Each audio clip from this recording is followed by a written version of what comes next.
Hi there. In this episode, Synth Lore, the Alesis QS series of synthesizers. I'm talking about the QS8, QS7, QS6, and the rack mount QSR.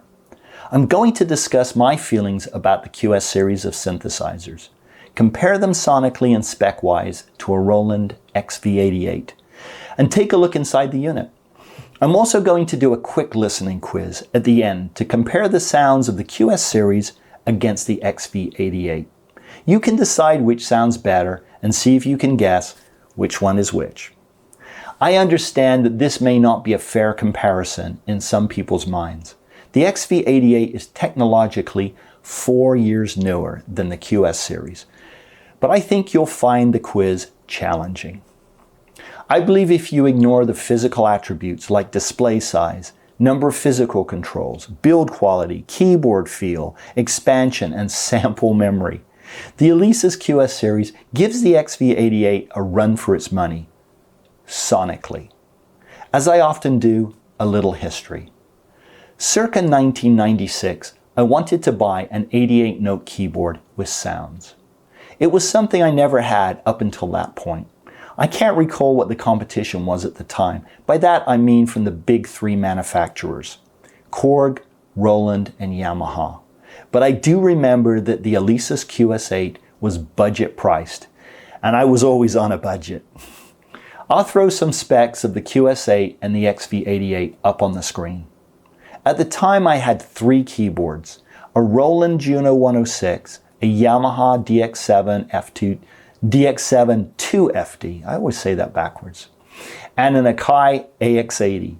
I also had 2 Roland S550 samplers that I used a lot, mostly for drums and acoustic sounds. I went to my local guitar center and auditioned the QS8. It fit my budget. I believe list price was around $1,999, and I got it for about $200 or $300 less than that. Watch my episode on how to negotiate on music gear. You may find it useful. It was shortly after buying the QS8 that I sold the Akai AX80 that I had purchased brand new in 1985. I had almost instant regret after mailing off the AX80, but I consoled myself with my new toy. Back to the present day now. What I like about the QS series are the synth sounds. Shine On, Screamer, to name just a few.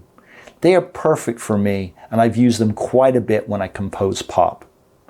Also, the QS keyboards have mod and pitch bend wheels, whereas the XV88 has a joystick. I generally prefer a pitch bend wheel for synth lead, and a pitch bend joystick for playing guitar leads on keyboards. A joystick is a more agile controller and works better for wah-wah and guitar bends, but your preference may be different. The acoustic sounds on the QS series are okay for 1996. Obviously, they can't compete with modern-day large sample libraries that you might run on Kontakt. This is why I use it for synth sounds. I don't have a QS8 anymore. I sold it after I purchased the XV88. The sound engines are identical in the QS8, QS7, QS6, and QSR. So I'm mostly going to refer to the QS7, QS6, and QSR synths because those are the versions that I own now. Construction on the QS keyboards is good. It's all metal construction except for the ends, which are plastic on the QS6 and QS7, and they're painted black wood on the QS8. Kind of a nice touch. The 33 buttons have a rubbery feel, but they don't click when you press them. That may be a positive or a negative. The QS6, QS7, and QS8 share the same front panel controls, except there are 2 sliders on the QS6 and 5 on the QS7 and QS8.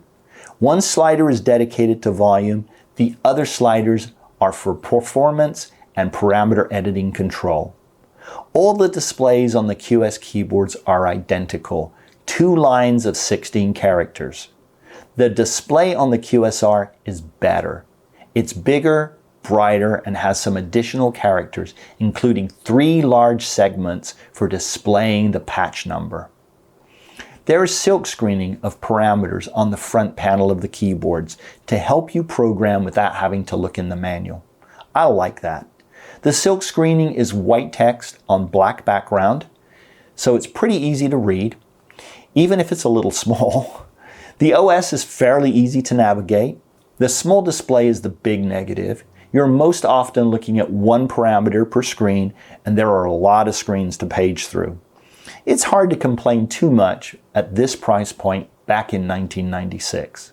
You want a lot of parameters for control, and you have that. The fact that there are a lot of front panel buttons tied to the parameters helps a lot. I used to fly around the QS8 interface when I had it years ago. Going back to the QS7 and digging in wasn't that bad, but I'm not going to program patches from scratch. I'll tweak patches and it's easy enough. The back panel interfacing is good for the time period. A stereo headphone jack, 4/4 inch audio outputs, an ADAT output with an associated BNC for sync, MIDI in, out, and through on 5-pin DIN connectors, a standard, yay. 3 pedal inputs, 1 for sustain, and 2 that are programmable. The crazy Mac PC port that appeared on Gear for a while, round about this time. It's also on the XV88. 2 card slots. Lastly, a power switch on the left rear with a standard IEC cable. Yay, a standard. Okay, time for the quiz. I'm going to play you 20 short audio segments, 10 from each synth, in a random sequence. There are no tricks. It's either the QS series synth or the XV88. For this quiz, I used my QS7. There is no external processing other than normalizing. I've spent many hours over the past couple of days working and listening to these synths. To me, there is a distinct character to each unit for the acoustic patches. On the synth sounds, it's a lot harder to tell which one is which. There is certainly a big wash of effects on a lot of the sounds on both units. Let's see how you do. Good luck.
How did you do?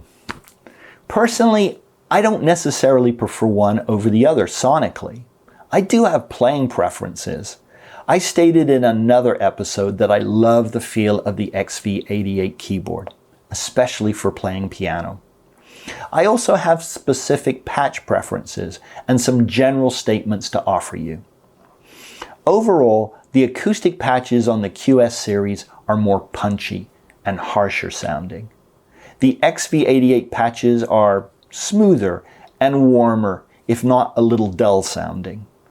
This is undoubtedly due to the sample ROM, of which the XV88 has more.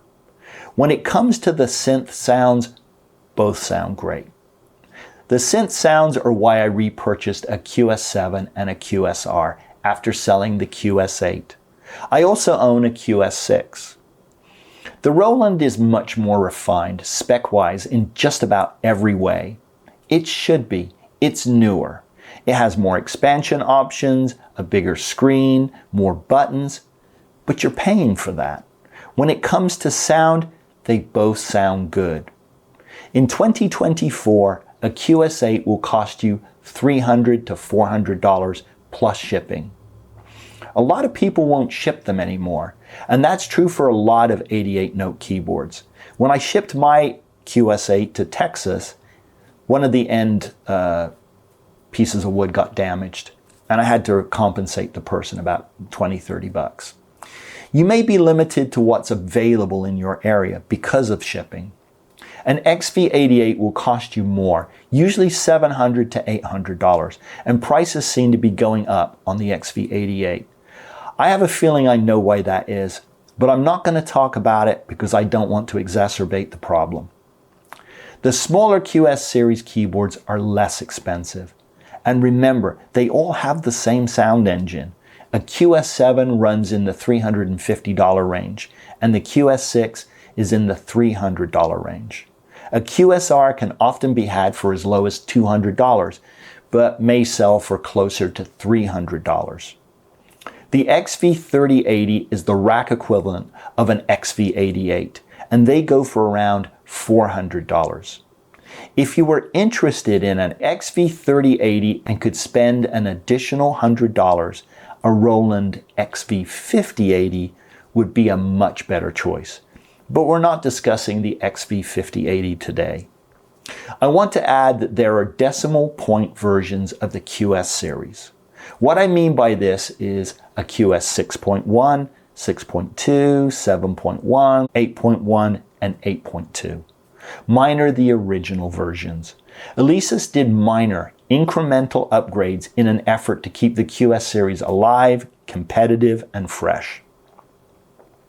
I believe they took this approach rather than developing new keyboards because money was tight for them towards the late 90s. Around the end of that decade, Alesis went into Chapter 11 bankruptcy and emerged a smaller entity, but they have grown and they still have market traction. The fact that the Alesis SR16 drum machine came out in 1990 and is still an active product today is amazing. That's 34 years later. It was good to get up again from Contact and all my Super Tech and dig into my QS7. I had forgotten how good it is. Sure, I often play the synth sounds, but there are some great acoustic sounds too. Like I said, I use it mostly for synth leads, but it has a lot more sounds to offer. If you're not familiar with the QS series, check them out. They're affordable and they still have something sonically to offer you. In closing, I have one more major point to make, and it includes both the QS series and the XV88. It's a little bit of a rant, but not without good reason. It also applies to tons of other gear out there. I have an episode that talks about puffing and how manufacturers hide specifications from you by making them unclear. In some literature, they give you marketing speak. In others, they give you specifications. It's not unusual for them to mix the two together. For the synths reviewed here, there are specifications that are clear and there are others that are fuzzy. I have the original manuals to the QS series and the XV88, and there are still things I can't tell you with certainty. For example, let's talk about something that has clarity. The QS series keyboards have a mod wheel and a pitch bend wheel. The XV88 has a joystick. It's hard for these manufacturers to obfuscate that fact because you can just see it physically on the units. When it comes to the internals, like the sample size, the number of samples, bit rates, and sample rates, it gets fuzzy. The QS series has 16 megabytes of sample ROM, and I believe it's 16-bit. Roland states that the XV88 has 64 megabytes of sample ROM when converted to 16-bit linear. Unfortunately, or on purpose, they don't tell you what the sample rate and bit depth of the samples are. Alesis is guilty of this to some degree. They state that there are 649 samples, 80 percussion samples, and 44 drum loops. It's unclear as to whether the 80 percussion samples and 44 drum loops are included in the specification of 649 samples. Roland was better, but only because in the manual there is a table of all the samples and they are numbered 1 to 1083. So I know there are 1083 samples in the Roland XV88. All the drum samples appear to be listed at the end of the table, and I calculated that 432 of the 1083 samples are drum sounds. I just wanted you to know that I always do my best to bring you accurate information. But even with the manuals at my fingertips, it's not always black and white, and I'm also not infallible. Hopefully I haven't wasted your time. Take care, and I'll be back in another episode soon.